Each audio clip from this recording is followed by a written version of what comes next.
Hello students and welcome to class of history chapter number 2, the socialism in Europe and Russian Revolution. In our last class we discussed the Russian Revolution, the February Revolution, October Revolution held in Russia. तो students हमने अपनी अभी तक की last class तक हमने Lenin के बारे में पढ़ा, हमने बोल्शेविक पार्टी के बारे में पढ़ा। जब बोल्शेविक पार्टी की गवर्नमेंट रशिया में बन गई उसके बाद में रशिया के अंदर कुछ सोशल रिफॉर्म्स किए गए, कुछ समाज में सुधार किए गए, पीसेंट्स के लिए भी और वर्कर्स के लिए भी, जिसमें हमने पढ़ा था कि सबसे पहली बात तो ये कह सकते हैं कि जो लेनिन की पार्टी थी, बोल्शेविक पार्टी थी, इसने जर्मनी के साथ में एक ट्रीटी साइन की ताकि दोनों देशों के बीच में शांति हो सके। सेकेंड थिंग, लेनिन की पार्टी की गवर्नमेंट बनने के बाद, मतलब बोल्शेविक पार्टी के पास जब पावर आ गया तो इन्होंने बैंक्स का और इंडस्ट्रीज का नेशनलाइजेशन कर दिया। पीसेंट्स को उनकी लैंड जो थी वापस रीडिस्ट्रीब्यूट की गई। बड़े बड़े जो नोबल्स थे उनकी जो लैंड थी वो पीसेंट्स को दे दी गई, जिसके कारण रशिया में जो आर्मी थी, जो सोल्जर्स थी, वो आर्मी ब्रोक डाउन होना शुरू हो गई। मतलब आर्मी के मोस्टली लोग जो थे वो सोल्जर्स थे। तो अब सोल्जर्स चाहते थे कि जब हमको हमारी जमीन वापस रीडिस्ट्रीब्यूट होती है तो आर्मी छोड़कर काफी सारे जो आर्मी या सोल्जर्स थे वो कहाँ चले गए, वो वापस चले गए अपने गाँव की तरफ, जिसके कारण हम लोग कह सकते हैं कि रशिया की जो आर्मी पावर थी वो धीरे धीरे कम होने लगी। दूसरी तरफ ही बोल्शेविक पार्टी के लिए एक बहुत बड़ा चैलेंज था वे लोग जो नॉन बोल्शेविक्स थे, मतलब जो लेनिन की पॉलिसीज में बिलीव नहीं करते थे, जिसमें बच्चों कल हमने पढ़ा था कि जो लेनिन की पार्टी बनने के बाद में काफी लोगों ने उसका विरोध किया। बोल्शेविक पार्टी को रेड पार्टी कहा गया और उसके अलावा जो सोशलिस्ट रिवॉल्यूशनरीज थे वो ग्रीन्स कहलाए और बाकी जो सपोर्टर थे जार के, जो जितने भी चेरिस्ट थे वो सारे व्हाइटिश कहलाए। और इन ग्रीन्स और व्हाइट्स को जो सपोर्ट कर रहे थे वो सारे लोग कुछ अमेरिकन थे, कुछ जापानीज थे, कुछ फ्रेंच के थे, फ्रांस के थे, जो ये नहीं चाहते थे कि रशिया में सोशलिज्म और ज़्यादा डेवलप्ड हो। इसी के बाद हमने ये भी देखा कि किस तरह से लेनिन ने, बोल्शेविक पार्टी ने वापस रशिया पर अपना कंट्रोल एस्टेब्लिश किया। आज जो हम लोग पढ़ेंगे बच्चों, हम लोग आज पढ़ेंगे मेकिंग अ सोशलिस्ट सोसाइटी। मतलब लेनिन ने अपनी गवर्नमेंट बनाने के बाद में या बोल्शेविक पार्टी की जब गवर्नमेंट बन गई तो कौन कौन से चेंजेस रशिया में किए गए। उसके बाद हम लोग डिस्कस करेंगे कि रशिया में जब लेनिन की डेथ हो गई तो लेनिन की डेथ के बाद में जो पार्टी का, बोल्शेविक पार्टी का नया लीडर बना था जिसका नाम स्टालिन था, स्टालिन ने भी कई सारे रिफॉर्म्स, कई सारे चेंजेस जो है रशियन सोसाइटी में किए, जिसके कारण रशिया के जो पीसेंट्स थे वो बहुत ज़्यादा प्रॉब्लम में आ गए थे। बहुत सारी पीसेंट्स को परेशानी देखनी पड़ी और उसके बाद में वापस कुछ सुधार किए गए। तो ये सारी चीज़ें हम लोग डिस्कस करेंगे आज की क्लास के अंदर। तो आज का जो बच्चों हमारा पहला टॉपिक है ये है मेकिंग अ सोशलिस्ट सोसाइटी, कि किस तरह से बोल्शेविक पार्टी ने पावर में आने के बाद में रशिया के अंदर एक सोशलिस्ट सोसाइटी बनाई थी। ठीक है ना, कुछ सुधार किए थे। हालांकि जो अब मैं आपको सोशलिस्ट रिफॉर्म बताऊंगी वो सारे के सारे आप ऑलरेडी पढ़ चुके हो। तो पहला जो रिफॉर्म किया गया वो ये था कि Bolshevik industries and banks nationalise. सबसे पहले बोल्शेविक पार्टी ने रशिया के जितने भी इंडस्ट्रीज और जितने भी बैंक्स थे उन सबका नेशनलाइज कर दिया। कहने का मतलब उनके ऊपर गवर्नमेंट का, स्टेट का कंट्रोल हो गया। ठीक है, कहने का मतलब क्या कि जितनी भी इंडस्ट्रीज थी जो पहले प्राइवेट थी वो अब उसके ऊपर स्टेट का या रशियन गवर्नमेंट का कंट्रोल हो गया। इसके अलावा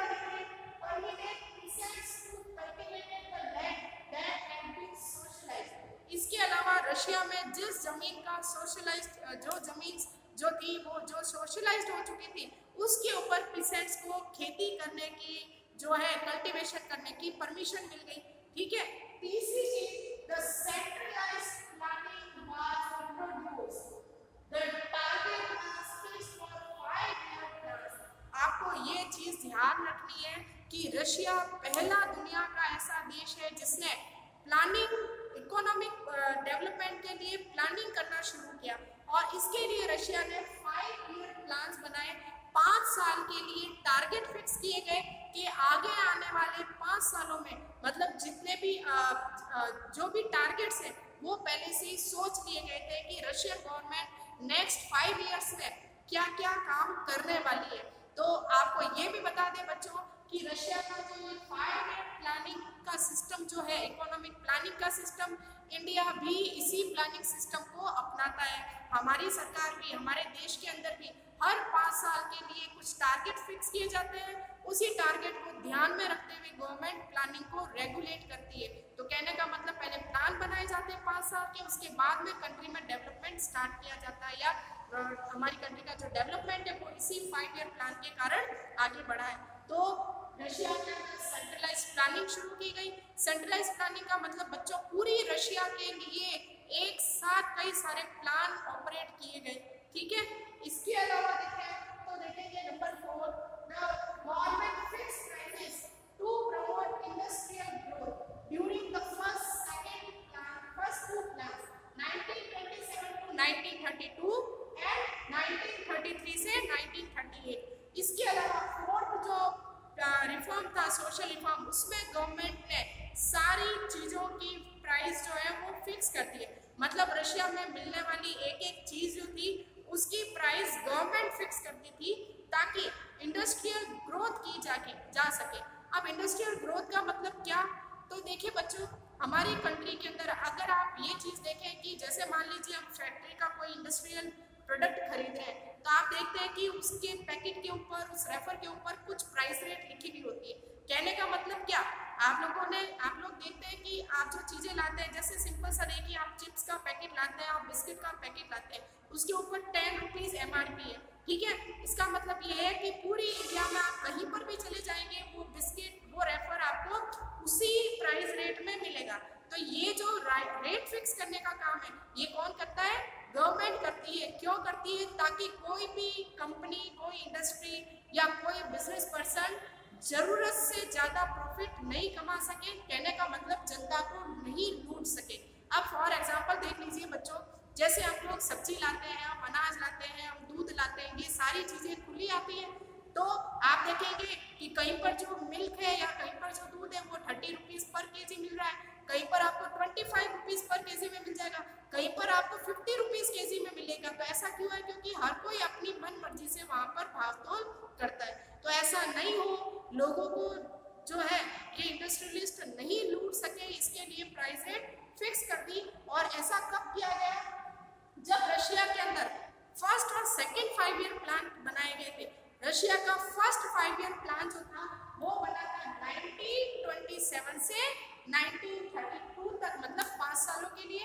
और 32 के अंदर जब फर्स्ट 5 ईयर प्लान का टाइम खत्म हो गया तो सेकेंड 5 ईयर प्लान लागू किया गया जो 1933 से 1938 तक चलता रहा। तो यहाँ पर बच्चों आप लोग देख रहे हैं कि लेनिन ने या बोल्शेविक पार्टी ने रशिया के अंदर कुछ सुधार किए थे ताकि रशिया में सोशलिज्म को ज़्यादा से ज़्यादा बढ़ाया जा सके, रिच और पुअर का जो डिस्टेंस है उसको कम किया जा सके, बड़े बड़े लैंडलॉर्ड्स, इंडस्ट्रियलिस्ट, जो नोबलिस्ट है वो जनता का शोषण ना कर सके, मतलब जनता को एक्सप्लोट ना कर सके, इसके लिए ये सारे कदम उठाए गए, ठीक है। अब हम लोग बात करेंगे बच्चों कि सेंट्रलाइज्ड प्लानिंग की इसका रशिया पर क्या इफेक्ट हुआ। तो अभी मैंने यहाँ पर आपको बता दिया कि पूरी रशिया के लिए 5 ईयर के प्लान्स बनाए गए, ठीक है। इस प्लान में हम देखें the centralised planning led to the economic growth. अब इस सेंट्रलाइज्ड प्लानिंग के कारण रशिया में इकोनॉमिक ग्रोथ होने लगी, मतलब रशिया जो है वो एक डेवलप्ड कंट्री बनने लगा, मतलब अच्छा खासा डेवलपमेंट रशिया के अंदर स्टार्ट हो गया। इसके अलावा the industrial production increase, new factories और जब इकोनॉमिक ग्रोथ शुरू हो गई तो रशिया के अंदर कई सारी फैक्ट्रीज लगने लगी, और जब फैक्ट्रीज लगने लगी तो प्रोडक्शन शुरू हुआ। इसके कारण क्या हुआ कि प्रोडक्शन इंक्रीज होने लगा, मतलब अब रशिया के अंदर ज़्यादा से ज़्यादा जो इंडस्ट्रीज थी वो ज़्यादा से ज़्यादा प्रोडक्शन कर रही थी। और जब बड़ी बड़ी इंडस्ट्रीज लगना शुरू हो गई तो लोगों को जॉब मिलना शुरू हो गया, जिसके कारण कई सारी फैक्ट्री सिटीज बनने लगी, मतलब ऐसे शहर जहाँ पर बड़ी बड़ी इंडस्ट्रीज हुआ करती थी, ठीक है। इसके अलावा देखें the rapid construction led to poor working condition workers live in hard life. अब देखिए कि रशिया के अंदर अब कंटिन्यू डेवलपमेंट स्टार्ट हो चुका था, नई नई कंपनीज, बड़ी बड़ी बिल्डिंग्स, बड़े बड़े ऑफिसेज बनने लगे, लेकिन अभी भी यहाँ पर वर्कर्स की कंडीशन बहुत खराब थी, बहुत ही हार्ड लाइफ जो थे वो वर्कर्स जी रहे थे रशिया के अंदर। अब वर्कर्स की लाइफ को चेंज करने के लिए रशियन गवर्नमेंट ने या रिवॉल्यूशनरी ये जो बोल्शेविक पार्टी थी इसने कुछ और सुधार किए। तो वर्कर्स के लिए क्या क्या रिफॉर्म्स किए तो आप लिखेंगे एक्सटेंडेड स्कूलिंग सिस्टम, डेवलप क्रैचेस। तो सबसे पहली बात रशिया के अंदर स्कूल टाइम को एक्सटेंड किया गया। एक्सटेंड का मतलब रशिया के अंदर जो स्कूल्स कॉलेजेस मॉर्निंग में चलते थे उनको शाम को और रात को भी लगाया गया। ऐसा क्यों किया गया? ताकि रशिया के वे वर्कर्स जो पूरे दिन फैक्ट्री में इंडस्ट्रीज में काम करते हैं है ना, वो शाम को अपना टाइम निकालकर यूनिवर्सिटीज और स्कूल्स के अंदर पढ़ लिख सके। तो आप सोचिए कितना अच्छा एक ये आइडिया था रशियन बोल्शेविक पार्टी का कि उन्होंने वर्कर्स और लेबरर्स की एजुकेशन को प्रमोट करने के लिए स्कूलिंग को एक्सटेंड कर दिया। मतलब अब शाम को जितने भी वर्कर्स और लेबरर्स थे वो स्कूलों में पढ़ने लगे, और जिससे आप समझ सकते हैं कि वर्कर्स और लेबरर्स की एजुकेशन जो लेवल था वो भी बढ़ने लगा। इसी के साथ में क्रैचेस वर एस्टैब्लिश इन फैक्ट्रीज। अब क्रैचेस क्या होता है? क्रैच का मतलब होता है कि छोटे बच्चों को रखने की एक जगह जहाँ पर बच्चों की केयर की जाती है। आपको पता है बच्चों कि आज आप देखते हैं कि लगभग पूरे वर्ल्ड के अंदर हर इंसान जो है अपनी लाइफ, जो पहले हम लोग देखते थे कि सारी जो लेडीज थी वो घर में रहती थी, बच्चों की केयर करती थी, जो जेंट्स होते थे वो बाहर कमाने जाते थे। लेकिन अब लाइफस्टाइल चेंज हो गई क्योंकि महंगाई बढ़ चुकी है, पैसा बहुत जरूरी हो गया। तो आज की तारीख में हम लोग देखते हैं कि मोस्टली जो वुमेन्स है वो वर्किंग हो गई है। तो कहने का मतलब अब फैमिली के लगभग जितने भी बड़े लोग हैं वो सब कमाने के लिए निकल जाते थे। तो यहाँ पर कंडीशन कुछ ऐसी थी कि बड़ी बड़ी इंडस्ट्रीज के अंदर वुमेन भी काम कर रही है, मैन भी काम कर रहे हैं। तो ये जो औरतें जो इंडस्ट्रीज में आती थी अपने छोटे बच्चों को अपने साथ लाती थी, तो इन बच्चों की केयर करने के लिए बड़ी बड़ी फैक्ट्रीज के अंदर क्रैचेस खोले गए जहाँ पर इन वुमेन के बच्चों को केयरफुली रखा जाता था, इनकी संभाल की जाती थी। ठीक है, तो कहने का मतलब creches were established in factories, cheap public health care was provided. और चीप का मतलब सस्ती जो हेल्थ सिस्टम था वो रशिया के अंदर लोगों को प्रोवाइड करवाया गया। अब आपको ये भी बता दें बच्चों की इंडिया के अंदर भी आप लोग देखिए कि चीप हेल्थ जो है वो हमको प्रोवाइड करवाई जाती है। आज हमारे देख सकते हैं कि जितने भी गवर्नमेंट हॉस्पिटल्स हैं जहाँ पर सारी जितने भी टेस्टिंग्स हैं, जितनी भी जांचें हैं वो बहुत ही कम रेट पर, और कई सारी टेस्टिंग तो बच्चों ऐसी है जिसका चार्ज ही नहीं लिया जाता। सारी जो दवाइयाँ आपको पता है कि कम से कम 100 से भी ज़्यादा जो मेडिसिन है उनको फ्री ऑफ कॉस्ट हॉस्पिटल में बांटा जाता है, दिया जाता है लोगों को, ताकि हर गरीब से गरीब जो इंसान है वो अपना इलाज करा सके। तो इसी तरह से रशिया में भी चीप हेल्थ केयर प्रोवाइड करवाई गई। इसी के अलावा the modern living quarters were set up for the workers. बड़ी बड़ी इन फैक्ट्रीज के अंदर काम करने वाले वर्कर्स की कंडीशन सुधारने के लिए अच्छे मॉडल क्वार्टर्स बनाए गए जहाँ पर इन वर्कर्स को सारी फैसिलिटीज प्रोवाइड करवाई गई। तो आप लोग यहाँ ये देख सकते हैं बच्चों कि बोल्शेविक पार्टी ने पीसेंट्स की कंडीशन को सुधारने के लिए काम किया, कंट्री की इकोनॉमिक ग्रोथ को बढ़ाने के लिए काम किया, वर्कर्स की कंडीशन को सुधारने के लिए भी काम किया। तो टोटल मिला के ये कह सकते हैं कि पूरी रशिया का डेवलपमेंट हो रहा था। ठीक है, आगे हम लोग बात करेंगे स्टैलिनिज्म एंड कलेक्टिविजेशन। अब स्टैलिनिज्म का मतलब स्टालिन से है। स्टालिन कौन था? लेनिन बोल्शेविक पार्टी का लीडर था। बोल्शेविक पार्टी के इस लीडर की डेथ हो गई और इसकी लेनिन की डेथ के बाद में बोल्शेविक पार्टी का नया लीडर बना जिसका नाम था स्टालिन। तो इसीलिए स्टालिन का जो टाइम पीरियड है वो स्टालिनिज्म। और कलेक्टिविजेशन का मतलब यहाँ पर कलेक्ट करने से है।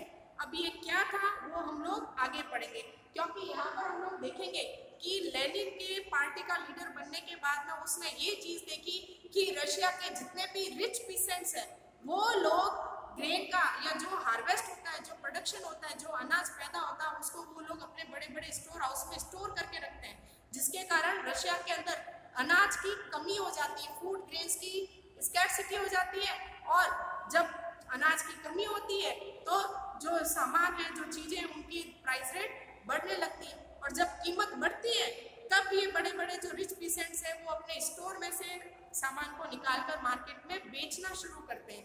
तो इसीलिए बाद में लेनिन के बाद स्टालिन ने इस कलेक्टिविकेशन पर, अनाज को इकट्ठा करने पर या स्टोर करने पर रोक लगा दी थी। तो ये सारी प्रॉब्लम्स हम लोग जो है इसमें पढ़ेंगे। तो पहले जान लेते हैं शुरुआत क्या थी। 1927-28 towns in the Soviet Russia were facing an acute problem of the grain supply. 1927-28 के अंदर पूरी रशिया के अंदर ग्रेन सप्लाई की प्रॉब्लम जो थी वो लोग फेस कर रहे थे। मतलब जनता तक जितना अनाज, जितना ग्रेन या जितना हार्वेस्ट प्रोडक्शन पहुंचना चाहिए था, उतना प्रोडक्शन शहरों में जगह जगह पर नहीं पहुंच रहा था। तो ग्रेन सप्लाई की प्रॉब्लम आ रही थी। Second, the government fixed the prices at which grain must be sold and peasants refused to sell the grains to government. दूसरी प्रॉब्लम ये आ रही थी बच्चों कि 1927-28 के अंदर ही स्टालिन ने पूरी रशिया के अंदर ग्रेन्स की प्राइस फिक्स कर दी। ग्रेन मतलब अनाज, अनाज की दाम फिक्स कर दिए, और ये भी कहा गया कि जितनी भी ग्रेन प्रोडक्शन होगा वो सारा का सारा पीसेंट किसको बेचेंगे, गवर्नमेंट को बेचेंगे, और उसी प्राइस रेट पर बेचेंगे जो गवर्नमेंट ने फिक्स कर दी है। इसके कारण सारे रशिया के जो पीसेंट थे वो गवर्नमेंट के अगेंस्ट में हो गए, स्टालिन के अगेंस्ट में हो गए। अब अगेंस्ट में क्यों हो गए? तो बच्चों देखिए कि एक फार्मर जो अपने फार्म पर प्रोडक्शन कर रहा है, उसको कई सारा पैसा प्रोडक्शन पर, अपने हार्वेस्ट पर खर्च करना पड़ता है। लेकिन मान लीजिए कि जितना पैसा उसने लगाया है उसको अगर थोड़ा भी प्रॉफिट नहीं मिलेगा तो क्या उस पीसेंट की लाइफ आगे निकल पाएगी? क्या वो आगे बढ़ पाएगा? नहीं बढ़ पाएगा। क्यों? क्योंकि पीसेंट्स ग्रेन को क्यों बेचेंगे? पैसा कमाने के लिए तो बेचेंगे। लेकिन अगर पीसेंट्स की ग्रेन या उसका जो प्रोडक्शन है उसी रेट पे बिक रहा है जितना उसको खर्चा आया, तो उससे उस पीसेंट को क्या फायदा होगा? तो इसीलिए रशिया के अंदर गवर्नमेंट ने ग्रेन के प्राइस रेट फिक्स तो कर दिए, लेकिन रशिया के सारे पीसेंट इस सिस्टम के अगेंस्ट में थे। मतलब पीसेंट नहीं चाहते थे कि हम लोग फिक्स प्राइस रेट पर गवर्नमेंट को अनाज बेच दें। ठीक है, आगे देखते हैं। After the death of Lenin, the Stalin headed the party. Lenin की डेथ के बाद में बोल्शेविक पार्टी का लीडर कौन बना? स्टालिन बना। He believed the rich peasants and the traders holding stock in the hope of high prices, so speculations had stopped. अब यहाँ पर स्टालिन का मानना था कि बड़े बड़े अमीर जो पीसेंट्स हैं वो लोग क्या कर रहे हैं? ग्रेन, अनाज को स्टोर कर रहे हैं, मतलब इसका स्टॉक रखते हैं। क्यों रख रहे हैं? क्योंकि इनको लगता है कि फ्यूचर में इनकी प्राइस रेट बढ़ेगी, और जब ज़्यादा प्राइस रेट में बेचेंगे तो उनको प्रॉफिट मिलेगा। इसीलिए स्टालिन ने पूरी रशिया के अंदर ग्रेन के स्टॉक करने पर रोक लगा दी। ठीक है, तो आपको यहाँ पर ये ध्यान रखना है कि यहाँ पर स्टालिन ने पूरी रशिया में अनाज को इकट्ठा करके रखना, या ये कह सकते हैं कि ग्रेन को स्टोर करने पर रोक लगा दी। अब इससे क्या हुआ कि पीसेंट्स की प्रॉब्लम और बढ़ गई, क्योंकि अब उनके पास कमाई का रास्ता जो है वो बंद हो गया।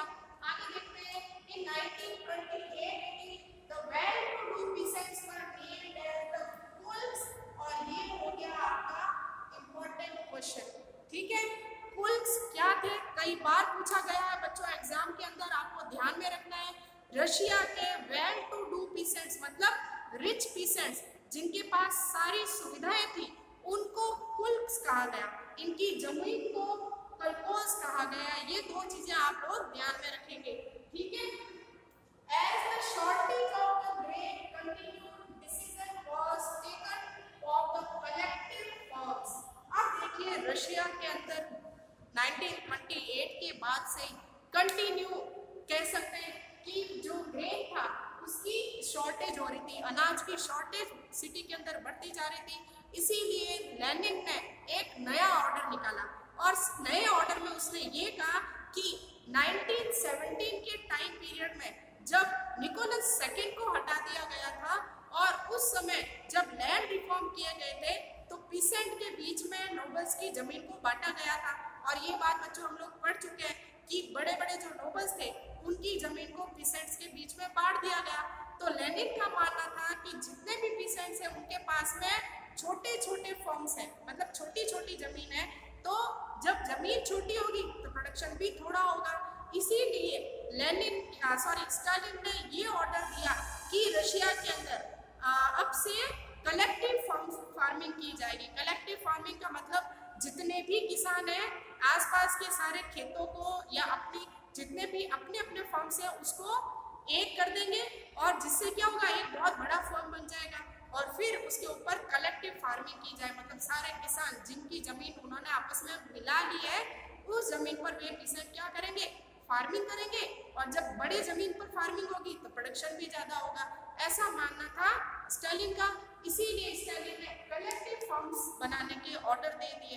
तो आप लोग ये समझ लीजिए बच्चों कि जो जिन पीसेंट्स को पहले जमीनें बांटी गई थी उन जमीनों को वापस क्या कर दिया गया, मिलाकर एक बड़ा फार्म हाउस बना दिया गया।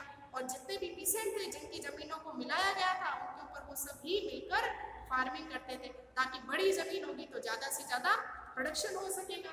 ठीक है, इसके अलावा after 1917 the land given to the peasant were not modernized, the fulls were eliminated। अब यहाँ पर मैं अभी बता चुकी हूँ कि 1917 के बाद में जो जमीनें थी उनका मॉडर्नाइजेशन नहीं किया गया था। इसीलिए लेनिन ने जो है स्टालिन ने पहले रशिया की जितनी भी लैंड फॉर्म्स थी उनको मॉडर्नाइज किया और उसके बाद में ये जो फुल्स थे जो हमने यहाँ पढ़ा है, जो रिच पीसेंट थे, बड़े बड़े जो पीसेंट थे, इनको एलिमिनेट कर दिया। मतलब इनसे इनकी जमीनें इनसे छीन ली गई, इनको कह सकते हैं कि कॉमन पीसेंट्स की तरह ट्रीट किया गया and the land were controlled by state. तो ये समझ सकते हैं बच्चों कि ये जो कुल्स थे, कुल्स का मतलब अमीर किसान, इनकी जमीन पर किसका कंट्रोल हो गया, स्टेट का कंट्रोल हो गया, सरकार का कंट्रोल हो गया। इसके बाद देखिए आप 1929 the party was all peasant for the collective funds। 1929 AD के अंदर जो गवर्नमेंट थी उसने ये ऑर्डर दिया कि सारे पीसेंट जो है वो कलेक्टिव फंड्स बनाएंगे और वहीं पर वो लोग खेती करेंगे। ठीक है, और इन कलेक्टिव फंड्स को क्या कहा गया, कॉलकोज। क्या कहा गया, कॉलकोज। और याद रखना कि जो रिच पीसेंट थे उनको क्या कहा गया, कुल्स, और जो बड़े बड़े कलेक्टिव फंड्स थे उनको कॉलकोज कहा गया।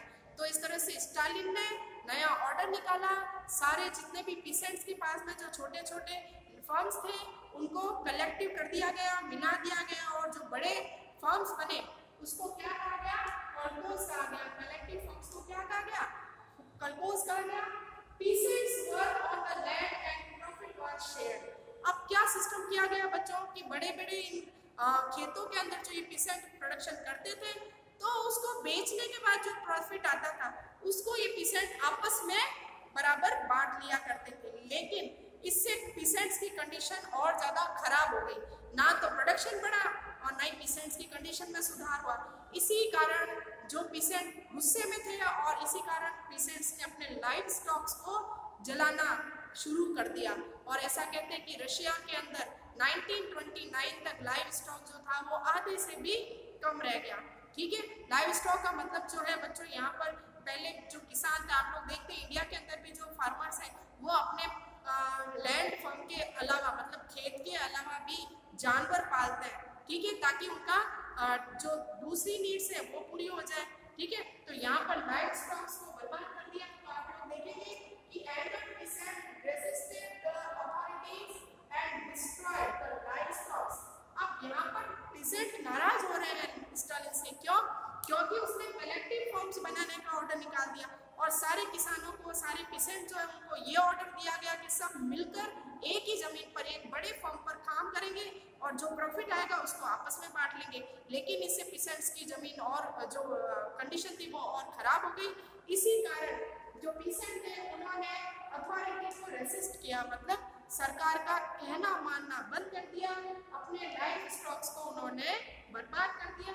and those who collect production were punished. और यहाँ पर स्टालिन ने एक और ऑर्डर निकाला कि वे लोग जो प्रोडक्शन को कलेक्ट करेंगे, मतलब आपने जितना भी अनाज का प्रोडक्शन किया है, अगर आप उसको कलेक्ट करके स्टोर करके रख रहे हो तो आपको पनिशमेंट मिलेगी, ठीक है। तो इस तरह से हम लोग देख सकते हैं बच्चों कि स्टालिन के टाइम पीरियड में धीरे धीरे जो पीसेंट्स थे उनकी कंडीशन और खराब होती जा रही थी।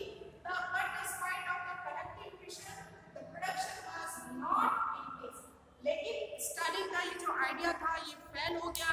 जो कलेक्टिव फर्म्स बनाए गए थे उसके अंदर प्रोडक्शन किया गया, लेकिन प्रोडक्शन इंक्रीज नहीं हुआ। कहने का मतलब रशिया के अंदर ग्रेन की शॉर्टेज फिर भी बनी रही।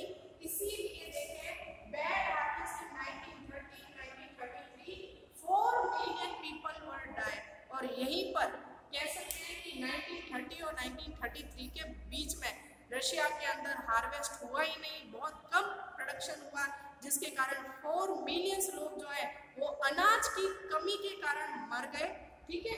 और यहाँ पर देखें many within the party criticised the conspiracy in the industrial production under the plant economy. And यहाँ पर आप देखिए बच्चों कि रशिया के अंदर पीसेंट्स की कंडीशन खराब हो रही है, लेकिन दूसरी तरफ ही ये जो प्लान इकोनॉमी का फैसला लिया गया था इससे भी बड़ी बड़ी इंडस्ट्रीज को कोई फायदा नहीं हो रहा था। इंडस्ट्रियल ग्रोथ उतनी नहीं बढ़ पा रही थी जितनी बढ़नी चाहिए थी, जिसके कारण रशिया के अंदर वे लोग जो बोल्शेविक पार्टी के ही थे वे लोग सरकार को, स्टेट को क्रिटिसाइज करने लगे। क्रिटिसाइज का मतलब कहने का कि सरकार को की जांच पड़ताल करने लगे कि एक्चुअल के अंदर गवर्नमेंट क्या चाहती है। जो प्लान इकोनॉमी बनाई गई है उससे इंडस्ट्रियल ग्रोथ हो ही नहीं रही है। तो यहाँ पर आप देखेंगे कि स्टालिन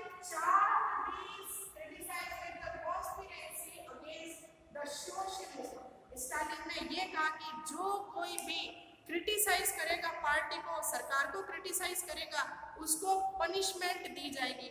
और स्टालिन ने अपने टाइम पीरियड में ऐसे कई सारे बेगुनाह लोगों को गिरफ्तार किया, अरेस्ट किया, उनके ऊपर कई सालों तक कोर्ट के अंदर केस चलाए गए।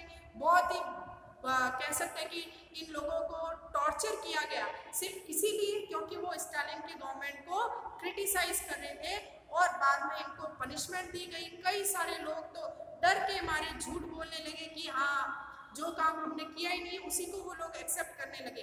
तो इस तरह से आप समझ सकते हैं कि स्टालिन का ये टाइम पीरियड टेरर का टाइम पीरियड था। लोग डर के मारे जी रहे थे रशिया के अंदर, ठीक है। So the people were punished badly. अब हम लोग बात करते हैं बच्चों इस चैप्टर का कंक्लूजन का।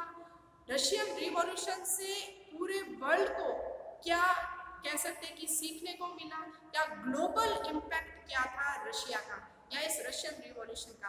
तो ये हमारा लास्ट टॉपिक है।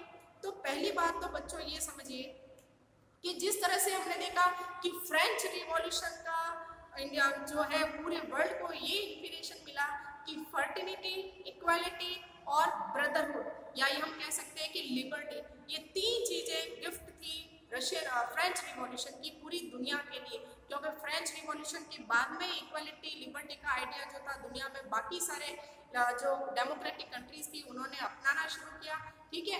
और उसी तरह से रशियन रिवॉल्यूशन के बाद में पूरे वर्ल्ड को सोशलिज्म का कह सकते हैं कि ये जो आइडियोलॉजी थी सोशलिज्म की ये पूरे दुनिया के अंदर फैलने लगी। कई सारी कंट्रीज ने सोशलिज्म को अपनाया। वर्ल्ड की कई सारी कंट्रीज के अंदर सोशलिस्ट, कम्युनिस्ट पार्टीज बनने लगी। ये कम्युनिस्ट पार्टीज उस कंट्री के वर्कर्स और पीसेंट सेक्शन के फेवर के लिए काम करने लगी। और आप लोग देखिए बच्चों हमारे इंडिया के अंदर भी कम्युनिस्ट पार्टी है जो मार्क्स के आइडियाज में बिलीव करती है, जो पीसेंट और वर्कर्स के वेलफेयर के लिए काम करती है। तो आप सोच सकते हैं कि दुनिया की लगभग आज जितनी भी डेमोक्रेटिक कंट्रीज है वहाँ पर आपको कम्युनिस्ट पार्टी जरूर देखने को मिलेगी जो पीसेंट्स और वर्कर्स के फेवर में काम करती है। दूसरी चीज सोशलिज्म। सोशलिज्म का मतलब समाज के लिए, या ये कह सकते हैं कि सोसाइटी के वेलफेयर के लिए काम करने का जो स्पिरिट है वो हमको रशियन रिवॉल्यूशन से मिलती है। आप देखिए हमारा कंट्री जो है वो भी एक सोशलिस्ट कंट्री है। मतलब हमारी कंट्री में गवर्नमेंट हमेशा ही जितना भी मनी अर्न करती है, गवर्नमेंट के पास जितना भी पैसा जाता है, चाहे वो टैक्स से हो चाहे लिक्विड से हो, उस सारे पैसे का यूज गवर्नमेंट अपने खुद के प्रॉफिट के लिए नहीं करती, वो सारा पैसा जनता पर ही खर्च किया जाता है। तभी तो बच्चों आप लोग देख रहे हैं free schooling, free medical, free hospital या चीप रेट पर हेल्थ केयर हम लोगों को प्रोवाइड करवाई जा रही है। तो ये सारा पैसा गवर्नमेंट के पास में आया कहाँ से? तो ये जनता का पैसा ही है जो जनता के ऊपर सरकार खर्च कर रही है। तो ये जो सोशलिज्म है ये आइडिया हमको रशियन रिवॉल्यूशन से मिला है। तो कहने का मतलब the global influence of the Russian revolution and USSR. USSR का मतलब यूनाइटेड सोशलिस्ट रशिया, ठीक है। तो इस तरह से ये यूएसएसआर बन गया। रशियन रिवॉल्यूशन के बाद में जो नया रशिया बना उसको यूएसएसआर के नाम से जाना गया, जिसका फुल फॉर्म है यूनियन सोशलिस्ट रशिया, ठीक है। आगे देखते हैं, in many countries the socialist communist parties were formed. दुनिया के लगभग कई सारे देशों के अंदर कम्युनिस्ट पार्टीज बनने लगी। Many non Russians form outside of USSR the participate in the conference of the people of the east. इसी के साथ में पूरी दुनिया के अंदर जो नॉन रशियन थे, ठीक है ना, नॉन रशियन लोग थे, उन लोगों ने ईस्टर्न कंट्रीज, मतलब दुनिया की जो ईस्टर्न कंट्रीज है, ईस्टर्न कंट्रीज में कौन कौन सी कंट्रीज आती है बच्चों? एशिया की और यूरोप की जितनी भी देश आते हैं वो सब ईस्टर्न कंट्रीज मानी जाती है। तो यहाँ की जो कॉन्फ्रेंसेस होती थी वहाँ पर इन लोगों ने पार्टिसिपेट करना शुरू किया और इसी के साथ में USSR gave the socialism a global face. और यूएसएसआर के कारण यूनाइटेड सोशल सोवियत रशिया के कारण ही पूरी दुनिया के अंदर सोशलिज्म को एक ग्लोबल फेस मिला। By the end of 20th century the international reputation of USSR a socialist country had developed. लेकिन ऐसे कई सारे कारण थे जिसके कारण इस सोशलिस्ट सोवियत रशिया की रेपुटेशन इंटरनेशनल लेवल पर धीरे धीरे डेक्लाइन की तरफ, या ये कह सकते हैं ये रेपुटेशन घटने लग गई। इसके कई सारे कारण थे बच्चों जो आगे हम लोग फिर कभी डिस्कस करेंगे। तो आज का ये जो चैप्टर है आपका यही होता है एंड हमने अभी तक हिस्ट्री के अंदर बच्चों 2 चैप्टर्स जो है ऑलरेडी कंप्लीट हो चुके हैं हमारे, जिसमें फ्रेंच रिवॉल्यूशन और रशियन रिवॉल्यूशन शामिल है। आपके हिस्ट्री पोर्शन के अंदर एग्जाम पेपर के अंदर सबसे ज़्यादा इंपॉर्टेंट क्वेश्चन जो है या सबसे ज़्यादा वेटेज वाले जो क्वेश्चन है वो इन 2 टॉपिक से जरूर पूछे जाते हैं। जो चीज़ें मैंने आपको इम्पोर्टेंट टिक कराई है बच्चों वो आपको भी अपने माइंड के अंदर रखनी है, और जो भी काम मैंने बोर्ड पर बच्चों आपको करवाया है ये सारे नोट जो है बोर्ड से जो भी आप स्टडी करोगे वो सारा काम आपको as it is class note बनाकर अपनी कॉपी के अंदर राइट डाउन करना है। तो आज की क्लास में इतना ही, कल फिर मिलेंगे